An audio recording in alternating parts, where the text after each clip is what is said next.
London పర్యటనలో భాగంగా Kings henry రోడ్లో అంబేద్కర్ గృహాన్ని సభాపతి గడ్డం ప్రసాద్ కుమార్ సందర్శించారు. అంబేద్కర్ విగ్రహానికి పూలమాల వేసి నివాళులర్పించారు.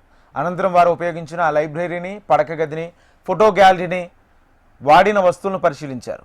అంబేద్కర్ ఇంటిని సందర్శించడాన్ని గొప్ప అదృష్టంగా భావిస్తున్నామని స్పీకర్ గడ్డం ప్రసాద్ అన్నారు.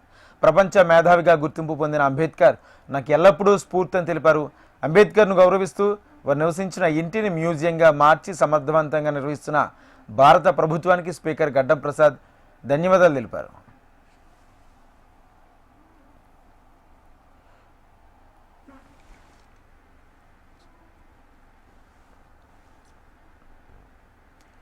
లండన్ పర్యటనలో భాగంగా కింగ్స్ హెన్రీ రోడ్లో అంబేద్కర్ గృహాన్ని సభాపతి గడ్డం ప్రసాద్ కుమార్ సందర్శించారు.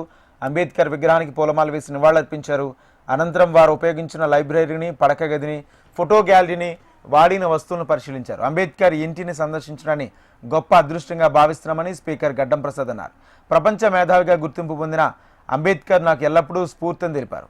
అంబేద్కర్ను గౌరవిస్తూ వారు నివసించిన ఇంటిని మ్యూజియంగా మార్చి సమర్థవంతంగా నిర్వహిస్తున్న భారత ప్రభుత్వానికి స్పీకర్ గడ్డం ప్రసాద్ కుమార్ ధన్యవాదాలు తెలిపారు.